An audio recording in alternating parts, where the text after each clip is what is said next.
Masa prakolonial. Pada masa prakolonial, sistem politik di Indonesia berbasis kerajaan-kerajaan lokal yang dimana mereka mengatur wilayahnya dengan adat istiadat.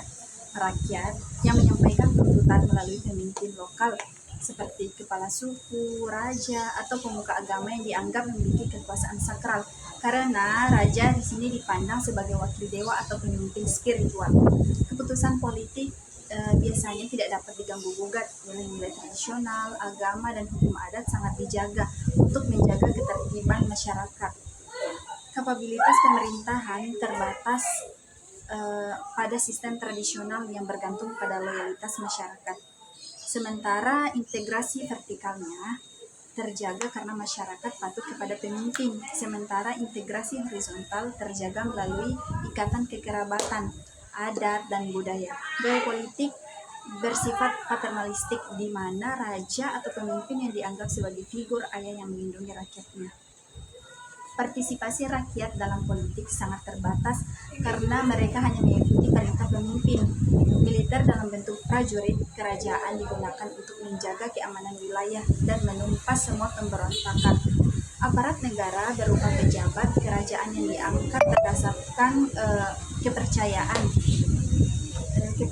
raja. Stabilitas biasanya terjaga dengan baik selama pemimpin dihormati, tetapi konflik sering terjadi jika ada yang perebutan dalam kekuasaan. Masa kolonial. Pada masa kolonial ini, sistem politik di Indonesia dikendalikan oleh pemerintah kolonial Belanda, di mana rakyat Indonesia hampir tidak memiliki kesempatan untuk menyalurkan tuntutannya karena kebijakan sepenuhnya ditentukan oleh penjajah. Kolonial menerapkan politik divide et impera atau politik pecah belah yang membuat rakyat sulit bersatu melawan penjajah. Nilai-nilai tradisional digantikan oleh nilai barat, sementara budaya lokal cenderung diabaikan. Kapabilitas pemerintahan kolonial tinggi dalam hal administrasi dan pengumpulan pajak, tetapi rendah dalam menyejahterakan masyarakat pribumi. Integrasi vertikal hanya terjadi antara rakyat dengan pejabat pribumi yang menjadi perantara pemerintahan kolonial, tetapi hubungan ini didasarkan pada kepentingan penjajah. Integrasi horizontal hampir tidak ada karena rakyat dipecah belah berdasarkan suku, agama, dan wilayah. Gaya politik kolonial sangat otoriter dan represif, memaksakan kebijakan dengan kekerasan jika diperlukan.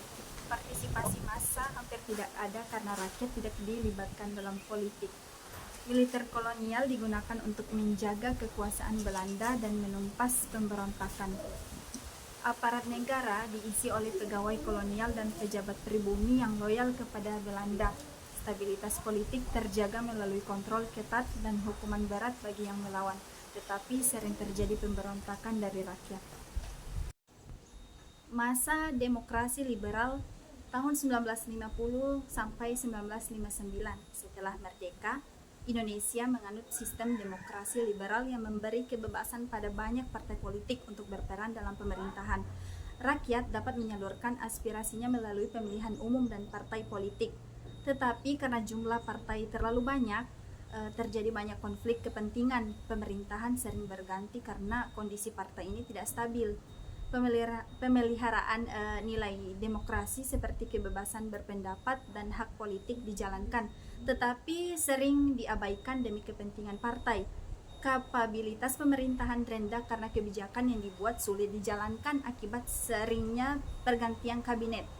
Integrasi vertikal antara pemerintah dan rakyat lemah karena rakyat merasa aspirasinya tidak didengar.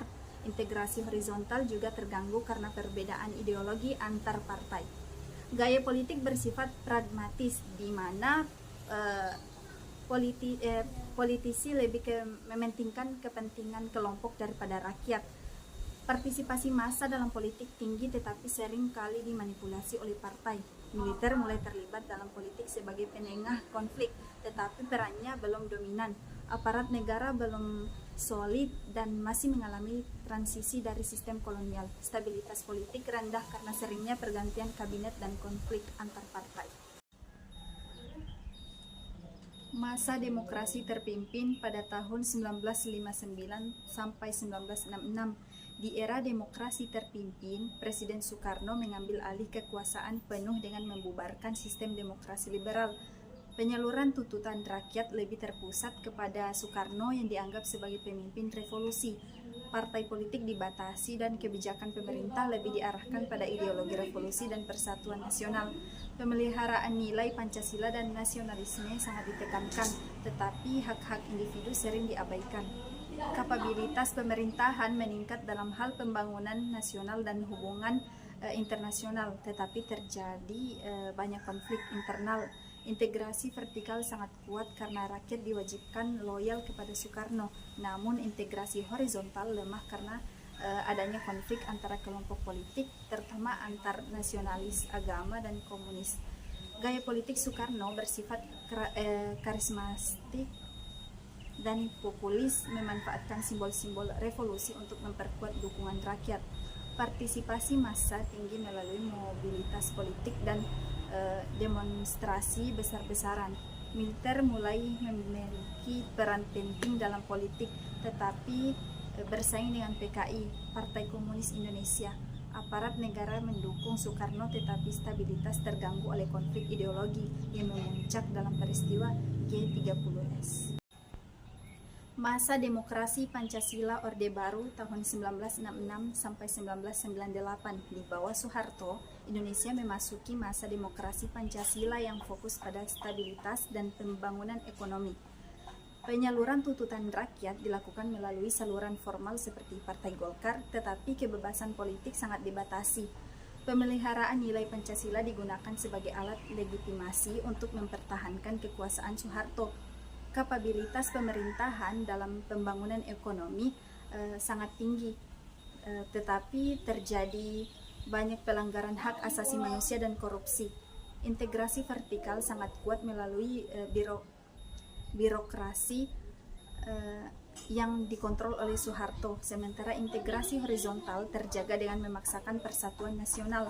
Gaya politik bersifat otoriter dengan Soeharto sebagai figur sentral yang mengontrol semua aspek pemerintahan.